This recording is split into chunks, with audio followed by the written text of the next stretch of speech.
Hello my lovelies, Rob here from Kickback Garage. A very cold but festive Kickback Garage today. What I thought I'd do in this video is run you through, a couple of people have asked me two questions. And the first one is, how do I run my wires and cables and wiring loom on a lambretta?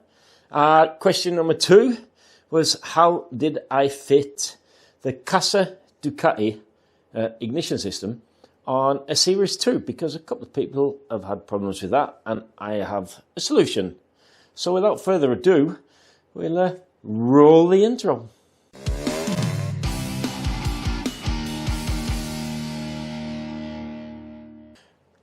Right, as you can see, I have progressed on the TV175 build here. Now, after the initial trouble of small adjustments to the frame loop, everything seems to be going together just fine, actually. What I wanted to show you first, apart from the beautiful colour. Now, I've got to say, before we start, little bit sceptical to the colour, but when I see this together with the white, I think this is going to be another beauty, to tell the truth. Not my first colour of choice, but I think it's going to look pretty nice. Right. First off is the cables. Now, I am using on this build, I'm not sure if you can see it behind there, this is the MB rear brake cable. I really like those. It has the threads at the back so that you can use a... is it an 8mm nylock or something like that to tighten it at the end there? And good thing about that is, if you ever need to get the engine out, of course, it's just a case of unclipping your electrics, taking off a rear wire. I take off these, the adjuster block and that, and the wires, and then off you go. It's quite a quick job. Now, the thing that's in your face here is my choke cable. The reason why that's in your face is because I have adjusted it, soldered it, so that the choke will work. I'm not sure if you can see that. Oh, it's not in your face anymore. Yeah, I've adjusted it and soldered it, so that'll fit the PHPH carb that we've got on here. Now, what I wanted to show you is this bit. This isn't, I don't think really this is how you're supposed to do it, but I think it's the neatest way to do it. When I route my cables... Oh, I have to just tell you. I opted for the BGM cable kit on this. I've got the MB rear brake cable, but all the other cables are BGM. And the length on these is absolutely perfect. I think this is short enough. You don't have to mess around cutting them and soldering them, which is a nice refreshing change. And obviously, I have fit my favourite Oiltech trunnions there. If you want to learn more about trunnions, then I think it's that side, isn't it? I'll post a little video to that there. Right, so what I like to do here is, so what I normally do is I actually start on the business end of the cables, put these through. As you can see, the normal route on cables is to have your two gear cables and your clutch cable all on the outside of the silent block here. But as you can see, I have my clutch cable over the engine mount, because I have also fit the BGM adjuster block. The nice thing about the BGM adjuster block, and the reason why I always use these on standard engine cases, is because they can be right fiddly. The trunnions can be right fiddly to get to tighten the wires and stuff on the original type adjuster block. You space those slightly differently, and this is actually designed so that you route your clutch cable over there, and it gets a really nice smooth action as well. I like to keep it nice and tidy. I've got this, I normally try and bend them out a bit, but it's not really having any, because I like to get it away from my plug, which it is now, and I can actually get my plug tool in there without wires interfering, and that makes maintenance down the road a little bit easier. Right, let's look a bit further up the frame. Here you can see the brake cable. I'm not going to fit that just yet. But what I do, I put it through, I pass it through that protector sleeve on the frame here. So it just rests on the top of the rear brake, what's-a-majig, where the rear brake cable sits in. And I pass them through there. Normally they sit flush. They will sit flush, these cables, once I've sorted it out. But what the thing is, I've just put a bit of tape here, because what I'm waiting for at the moment, of all things, is actually the strap, the metal strap that you fit here. Now, if you've got keen eyes, you'll see that I have fit these metal straps from MB. And normally, I think the proper way to do it is holding down your wiring loom, which is there, incidentally, and holding down your cables at the same time. But I don't like to do that. What I tend to do, as long as the what's-its on the top, where you fit the wires, cables into the headset, as long as they're in good order, you don't really need to fasten them any other place than here, just to keep them a little bit stable and so that they don't rattle around. The reason for doing that is it makes it actually possible to change outer cables without stripping your scooter. So that's why I do it. I don't tie them any other places apart from this strap that I'm waiting for here, the metal strap. And yeah, and that works really, really, really good, especially like in 10 years' time when he wants to change those cables. Makes it a lot easier of a job. Now, as you can see, I have fit the MB rear brake pedal there, and that works lovely. I think the first brake light switch that I have ever fit, I don't actually have to modify in any sort of way. So that's good news. On the front end of the scooter, you can see I've got the rear brake cable fit there. That loops around on the little jobby here. Series 2s have this little hook welded onto the fork. Series 3s, you've got like a steel round what's-it that you thread them through. Same. Goes up here. I thread my front brake, pass it under the horn bracket, and then up to the headset. And the speedo cable, I've gone through that before, goes through the same route, and it goes up in the hole in the fork there. I think it looks pretty tidy. Right, we're on wobbly cam now, so you can see the route of the clutch cable. Pass it up back of the throttle wheel, and I like to have it in there into the have it in there, lad, into the clutch lever, obviously. And this cable that's coming up here and over there is the front brake cable. Now, if you're fitting hydraulic disc brake, I actually tend to route it down the same way. Obviously, have to make a hole on the front of the headset. But otherwise, this is my setup. This throttle tube was absolutely buggered. It was bent in and broke. I need to buy some gas for the welder so that I can tack this into the place.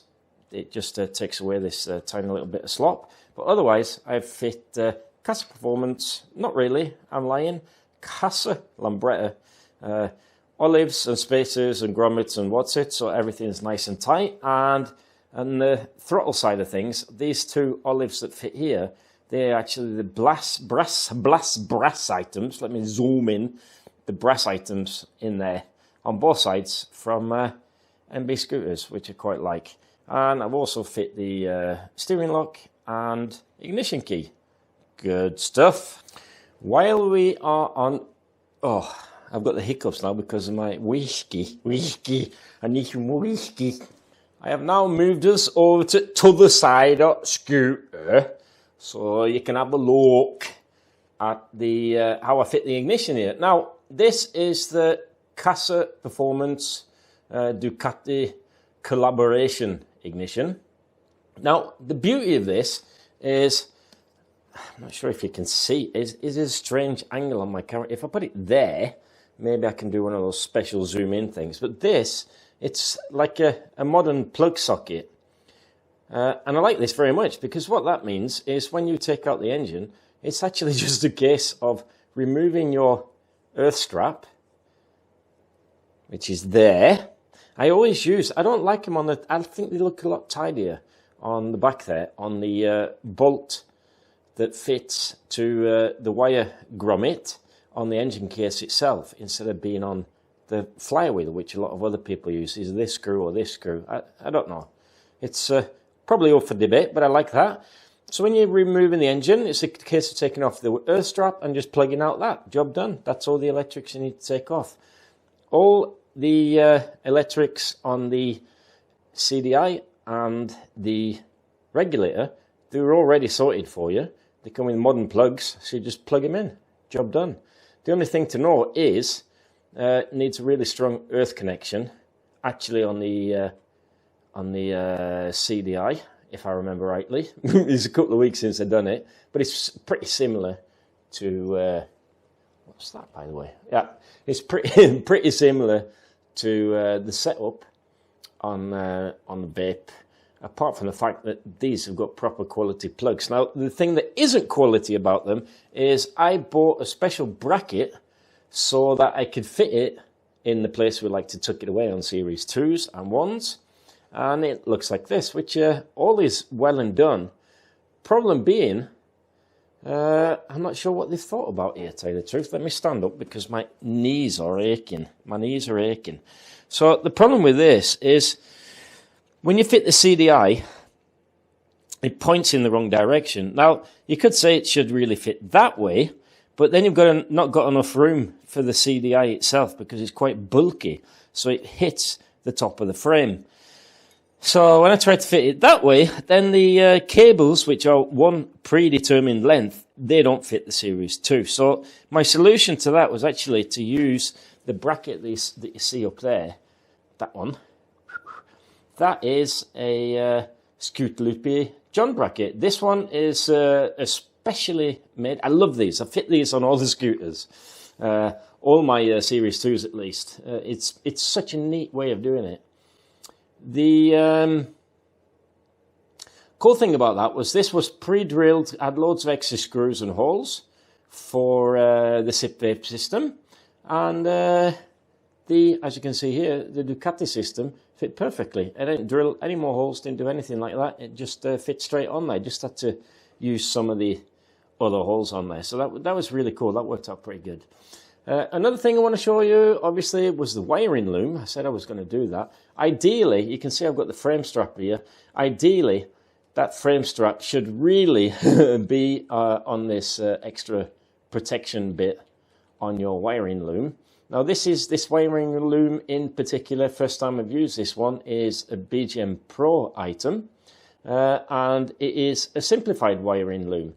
Now, the simplified wiring loom just has 3 wires, and obviously, really it has 5, but the three important ones, and then you've got the one that goes, the 2 that go from the backlight to your rear brake switch. So it's really, really easy to plug this in.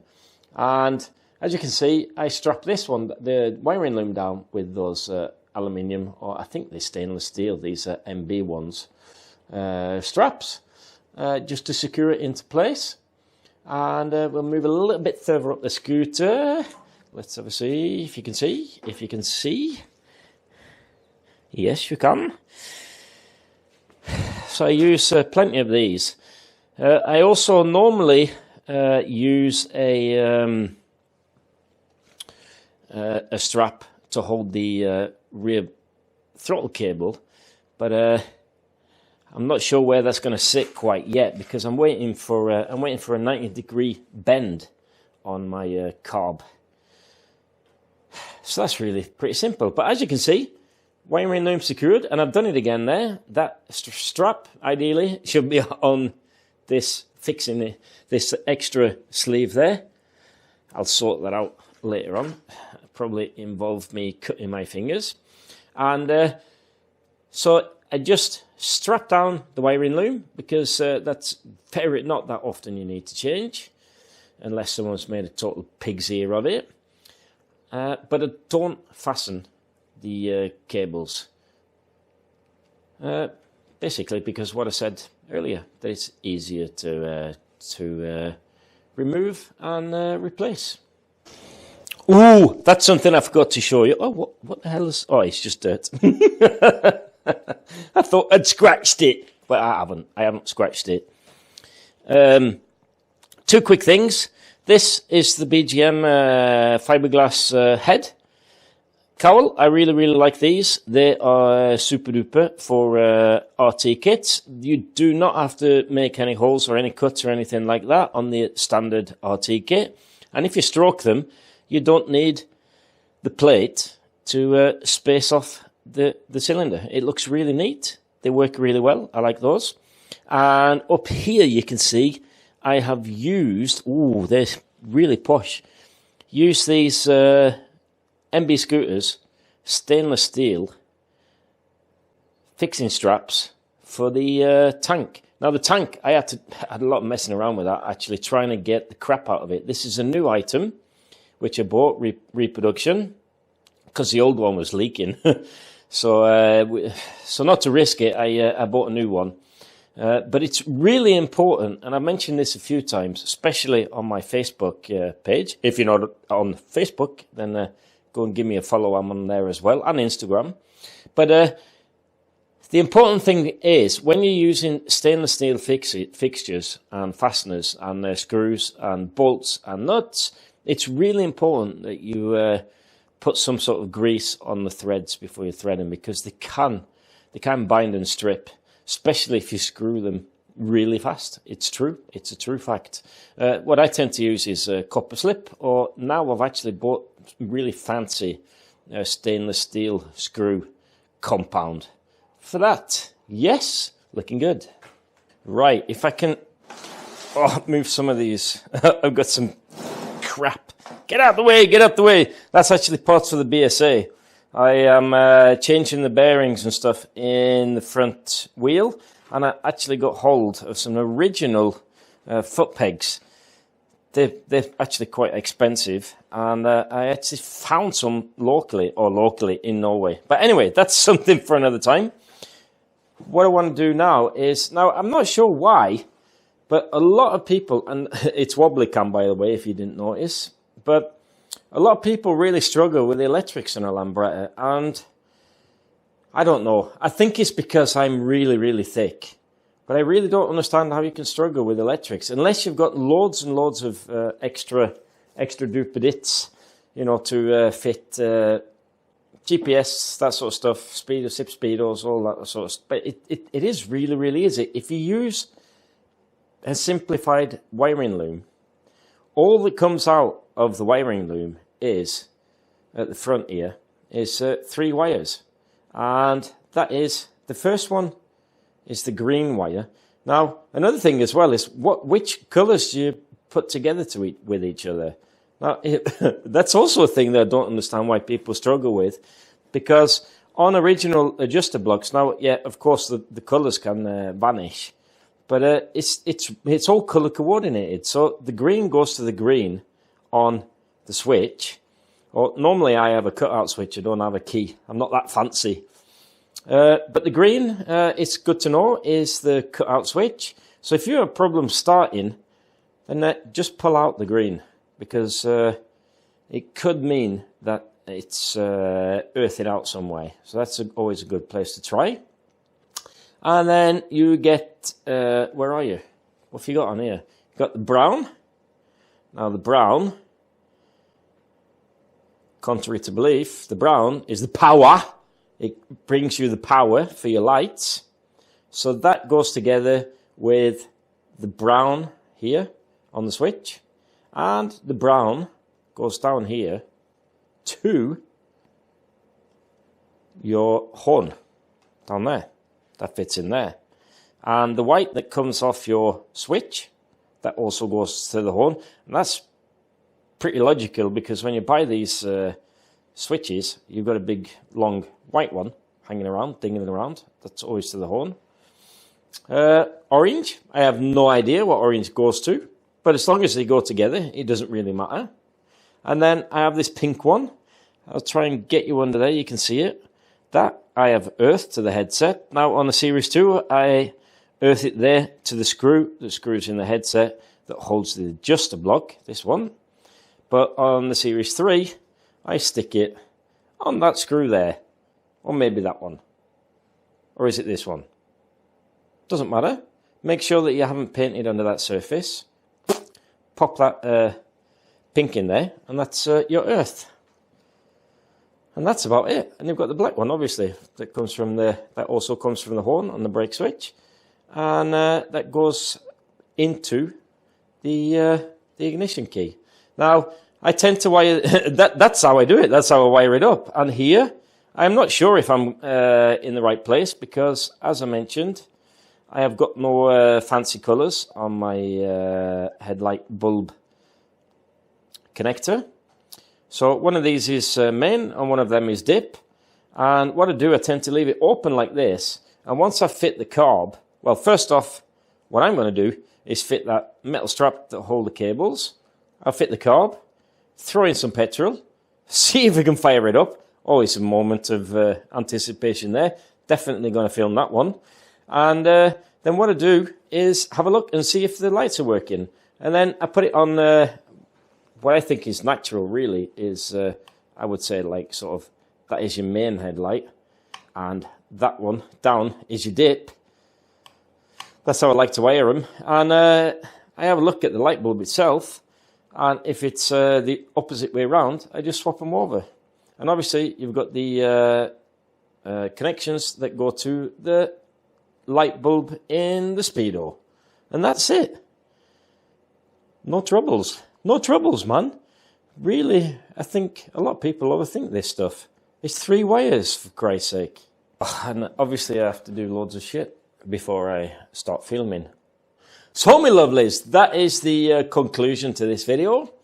If you wonder about anything on the engine build, give me a shout. I can film stuff. If you wonder anything about the TV2 build, then give me a shout on that as well. I like to go through stuff. I like to waffle, as you can tell from this. I'm a little bit drunk. I'm a little bit festive. Festive it's called. It's not drunk, it's festive. I'm a little bit festive. But anyway, I like a good waffle, as you know. And all I'm waiting for is a strap to hold the cables. Then I'm going to put on the leg shields. And I'm going to throw some petrol in the tank, put the carb on, jet that, and see if I can fire it up and check the electrics. I'll do that in the next video. Another bit of news for Kickback Garage is my son, Shrek. He has left the nest. Is that what it's called? Leaving the nest. He's flown the nest, not leave it. He's not left it, leaved it. He's flown it. What an idiot. But anyway, he's flown the nest, and he was selling his KTM 690 SMCR Supermoto, and I just couldn't let it leave the garage. This bike is so much fun to ride. It's really, really cool. Now, it's completely different than what you're used to that I'm riding around on. The only problem with the SMCR is the seat height is 850 millimeters high. So I am on tippy toes, and I plan to put some knobbly tires on this and ride it on the gravel. I've got some upgrades to do on this as well. I think I'll film them just for the crack of it. Maybe the motorbikers will enjoy that. But I'm gonna lower it. I've actually bought a kit which comprises of new springs for the front and rear, and then lower it 40 millimeter, which is 4 centimeters for those that can't work it out that quick. Yeah, because when I flat foot it, the problem is if you're riding Gruce and it's a little bit off camber, it can be a little bit daunting when it's so tall. So I'm going to lower it. It won't affect the handling, but it will lower the initial weight of the bike, and it might even make it a little bit better in the corners. But this thing is a beast, and to conclude the video, I have to start it up. So that's really cool. So that means that I've got the Gold Star, I've got this, I've got Turi, my trusty Turi. I've got some upgrades coming for her as well. I really, really can't afford it, especially after buying this, but who cares? Don't tell the wife. Shh. Right, let's fire her up. What? I keep forgetting they've got keys on stuff. Oh, do you want to listen? Of course you do. Right.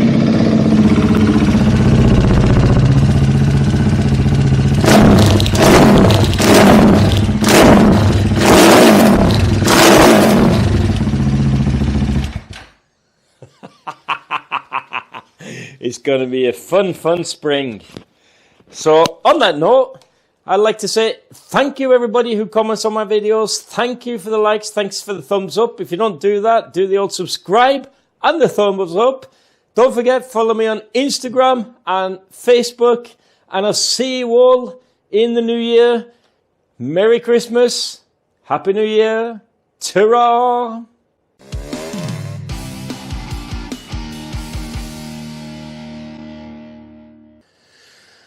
Right, my lovelies, that was a lot of waffling, but I know a lot of people find this stuff interesting, so watch your way, as they say. I have no...